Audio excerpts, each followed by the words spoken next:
भूमि पूजन के साथ ही क्या इस देश की सियासत एक नई धुरी पर जा टिकेगी? क्या वहां से हर पार्टी अपने आप को, अपनी पहचान को एक नया शक्ल देने की कोशिश करेगी? इसी मुद्दे पर चर्चा के लिए हमारे साथ खास मेहमान एआईएमआईएम के चीफ असदुद्दीन ओवैसी जी जुड़ गए हैं आज तक पर। ओवैसी जी, स्वागत है आपका आज तक पर।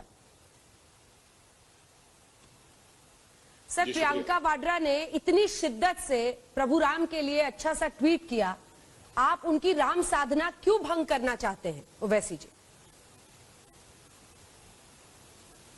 नहीं, मैं कहां भंग कर रहा हूं। मैं तो उनसे ये कहा हूं कि आपने बहुत अच्छा किया, बल्कि आपने हमेशा से हिंदुत्व की आइडियोलॉजी को खामोशी से उसकी तायीद की। अब आपका ये जो इश्क था, ये पुराना इश्क है। हम तो कह रहे हैं कि इस इश्क का खुलेआम इकरार कर लीजिए कि जब प्यार किया तो डरना क्या। खुलकर कह दीजिए कि हाँ, कांग्रेस पार्टी अब हिंदुत्व की आइडियोलॉजी को मानती है, शुरू से मानती आई थी, अब हम खुल के मान रहे हैं। तो इसमें ये चिलमन के पीछे से छुपकर इश्क करने की क्या जरूरत है? आप खुलकर कह दीजिए।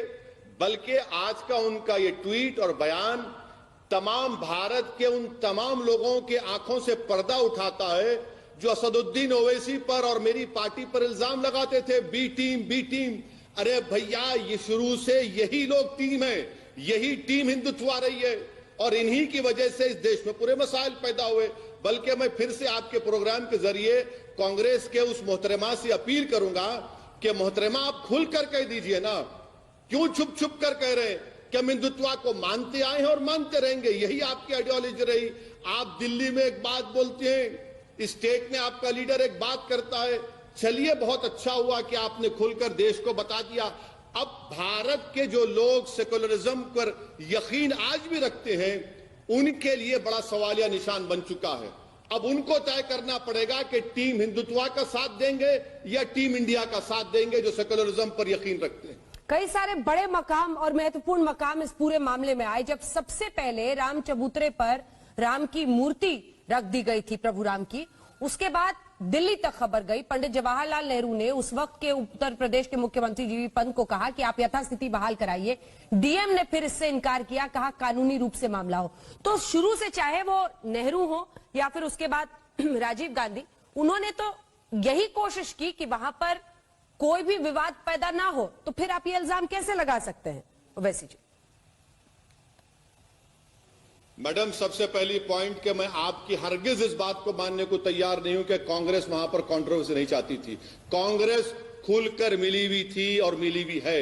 नंबर 1 पॉइंट, वो राम चबूतरा बाबरी मस्जिद के बाहर था मैडम। अंदर मस्जिद के अंदर 22-23 दिसंबर की रात में चोरों की तरह वहां पर मेंबर रसूल पर मूर्तियां रखी गई। पंडित नेहरू अगर जीपी पंत को सख्ती से कह देते, पैसे थे देश के प्रधानमंत्री, कि निकालो उसको, निकाल के साफ करो, और जिसकी मस्जिद है उनके हवाले करो, उन्होंने नहीं किया, सिर्फ खत लिखकर खामोश हो गए। और जीबी पंत के नायर को कह सकते थे चीफ मिनिस्टर। क्या कोई कलेक्टर चीफ मिनिस्टर की बात को इनकार कर सकता है? मैडम, मुझे समझाइए। अरे उन्होंने कहा कि कानूनी लॉ एंड ऑर्डर सिचुएशन पैदा हो जाएगी। उन्होंने आशंका जाहिर की, डीएम के नायर ने, कि लॉ एंड ऑर्डर सिचुएशन खराब हो जाएगी, तनावपूर्ण स्थिति है, खून खराबा हो सकता है।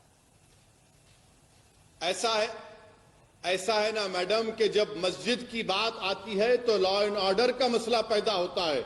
यही भारत की अब तक जो तारीख रही है कि लॉ एंड ऑर्डर का मसला सिर्फ मुसलमान और मस्जिद से पैदा होता है। मगर आप ये बात भूल रही हैं। आपके सवाल का जवाब दे रहा हूं कि के नायर ने जनसंघ का टिकट लेकर एमपी बन गए। क्या 86 में ताले खोले गए? क्या वो भी लॉ एंड ऑर्डर का मसला था बगैर मुसलमानों को सुने? क्या 86 में जब ताले खोले गए तो कौन था चीफ मिनिस्टर? कांग्रेस के वीर बहादुर सिंह थे। कौन था प्रधानमंत्री? राजीव गांधी थे। जब वहां पर 1989 में शिलान्यास की सेरेमनी हुई, पत्थर रखा गया मंदिर के निर्माण के लिए, तो क्यों राजीव गांधी ने बूटा सिंह को भिजाया एज ए होम मिनिस्टर?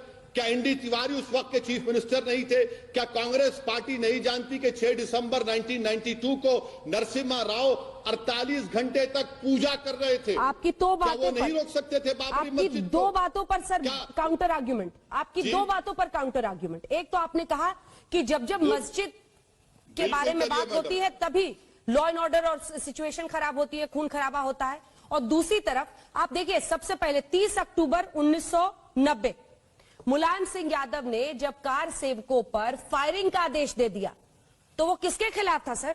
और फिर आपके नियम से तो मुलायम सिंह यादव सबसे बड़े नेता बन गए, माइनॉरिटीज के सबसे बड़े हितैषी बन गए, जो उन्होंने फायरिंग का ऑर्डर दे दिया कार सेवकों पर। मैडम आप भूल रहे हैं कि मुलायम सिंह ने भी हमारी अपनी सियासी रोटी हमारे खून पर सेकी है। मुलायम सिंह ने अगर फायरिंग का ऑर्डर दिया तो उनको जवाब देना है। मुलायम सिंह की यह भी गलती है, मैं बता रहा हूं आपको, कि जब बाबरी मस्जिद का डिमोलिशन हो गया, दोबारा मुलायम सिंह चीफ मिनिस्टर बने तो मुलायम सिंह सोते रहे। उस केस को सिर्फ एक नोटिफिकेशन जारी करना था, क्रिमिनल केस का। मुलायम सिंह नोटिफिकेशन जारी नहीं किए। मुलायम सिंह चीफ मिनिस्टर बने, जारी नहीं किए। मुलायम सिंह जब डिफेंस मिनिस्टर बने, वो मुंबई में फसाद हुआ तो श्री कृष्णा कमीशन ने कहा कि मुलायम सिंह जी हमको मिलिट्री के मूवमेंट्स दीजिए, तो मुलायम सिंह इनकार कर दिए। मैडम, जितने हमारे मसीहा बने, जितनों को हमने वोट दिया, जितनों को हमने हमारा हमदर्द समझा, अपना सेवियर समझा, उन्होंने हमारे जिस्म पर इतने खंजर मारे कि हमारे जिस्म पर कोई निशान बाकी नहीं है। उन्होंने तो मुलायम सिंह यादव ने तो सर कल्याण सिंह से भी हाथ मिला लिया था। मुलायम सिंह यादव ने तो बाद में कल्याण सिंह से हाथ भी मिला लिया था और तब बैठकर अफसोस जाहिर कर रहे थे कार सेवकों के लिए।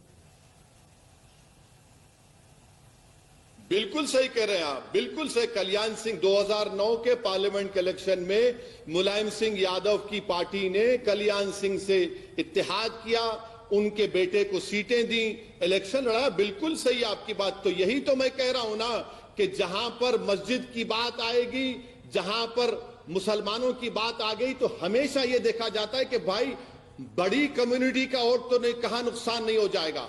और मुसलमानों को डरा डरा कर ये वोट लिया गया। कांग्रेस, मुलायम सिंह हो, बीएसपी हो, सब पार्टियों ने, एनसीपी ने, कि हम तुम्हारे सेवियर हैं, मगर कुछ नहीं किया, धोखा दिया। हमेशा हमको गरीबी और मुफलिसी हमारा मुकद्दर बनाकर रख दिया, फसादात हमको तोहफे दिए। आप ये क्यों बोल रहे हैं कि मुलायम सिंह यादव के बेटे अखिलेश, मुजफ्फरनगर का राइट भी तो उनके जमाने में हुआ। क्या किया अखिलेश? 50,000 मुसलमान अपने घर से बेघर हो गए। यही तो मैं कह रहा हूं, यही तो हमारी तकलीफ है, यही तो हमारा गुस्सा है, जिसको दुनिया को समझने की जरूरत है। तो अब आप अनडिस्प्यूटेड लीडर बन रहे हैं माइनॉरिटीज के इस देश में, क्योंकि अब तो सभी लोग खुलकर, उधर देखिए आप कमलनाथ हनुमान चालीसा पढ़ रहे हैं, लगातार पूजा पाठ कर रहे हैं, प्रियंका वाड्रा ट्वीट करके प्रभु राम को याद कर रही हैं।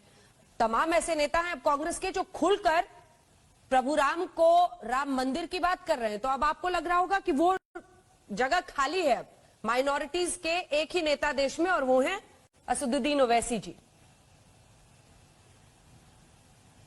मैडम आप प्लीज, आप मुझसे नाइंसाफी कर रही हैं। आप बेहतरीन जर्नलिस्ट हैं, बेहतरीन एंकर, मैं आपको मानता आया हूं, मगर आपने हमेशा मुझसे सवाल किया है। मैंने हमेशा आपसे कहा कि मैं एक लकीर का फकीर हूं, मैं मुसलमानों का लीडर ना हूं, ना कभी बनूंगा, ना कभी, मेरी सोच में भी नहीं है।